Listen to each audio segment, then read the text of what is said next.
Hey folks, Red Labor here. Hope you're having a great day. I am really astounded by the political ignorance that exists out there.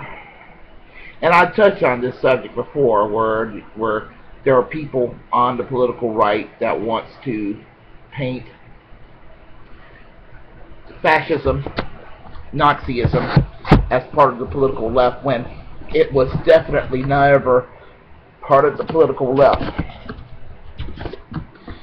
And that's frustrating, but I know the truth, and those that claim otherwise and claim that Nazism and fascism was the same as and are all lumped with the left, and that Hitler and Mussolini and the communists and the social democrats all fought against each other on the premise that it was a big misunderstanding and they were really for all the same thing. That's just a load of shit if there ever was one. I mean, that's just the biggest lie, one of the biggest lies you could ever try to swallow. Now, today on the American political right, years ago when Jonah Goldberg from the National Review wrote Liberal Fascism, I will give him a little bit of leeway when he excluded Norman Thomas and the Socialist Party of America from being lumped with fascism. And it's to be expected because the National Review is a neoconservative publication, and I think that he has his neoconservative impulses came from the left on an evolutionary scale, and I think he's probably aware of that, and he knows not to cross the line, and I think that's basically what happened with Jonah Goldberg.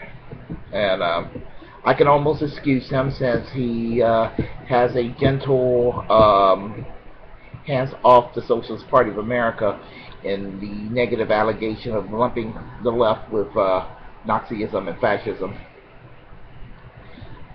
But there are people on the political right, the far political right today, some of the darker nether worlds of the paleoconservative movements, some of the more right-leaning libertarians, your typical Tea Party types, conspiracy theorists, that sort. And they're dual impulse. They want to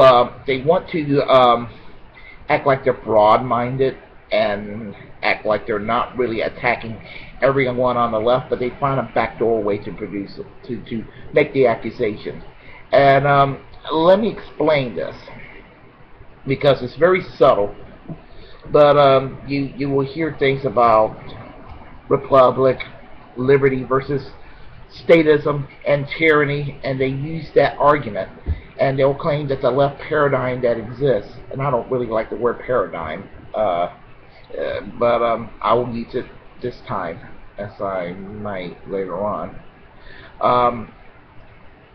And I go by this particular argument that across the spectrum you have extreme left and extreme right. The extreme left would be the communists. The extreme right would be the fascists.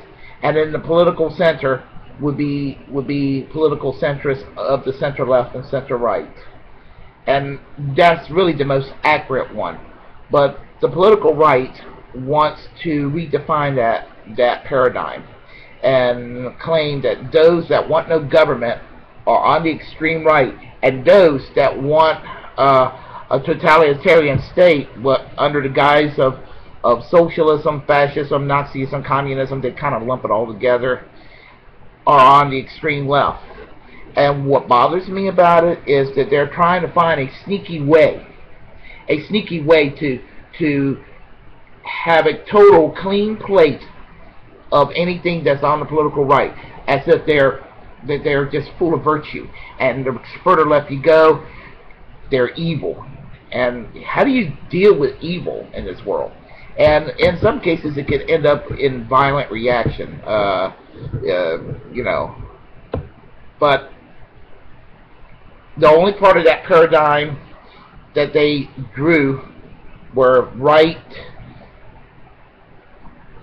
toward left, and the further left you go equals tyranny. The only part they're correct about is the constitutional moderates in the middle. Again, those are the centrists in the left-right paradigm. I have a problem with claiming that the more government you want, the more tyranny you have. Because if that's the case, then the right has advocate quite a bit of the government themselves when they want to micromanage the definition between marriage between two people, or when they want you to force people to pray in school, or they believe in a national security state, that sort of thing, then they have no room to talk about when it comes to big government, small government, and that sort of thing.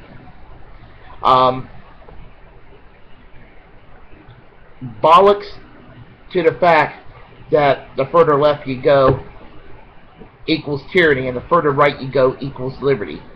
That is bollocks.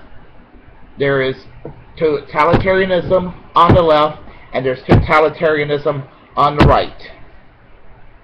And the more that the forces of the left and the forces of the right inch toward the center, you're going to find those who are for freedom in the political center. Center left, I define myself. I think that it's very disingenuous, and I'm very suspicious of people that wants to redefine what most political scientists, most historians, and social critics has generally accepted for many years. Anyway, I hope you comment on this, and please,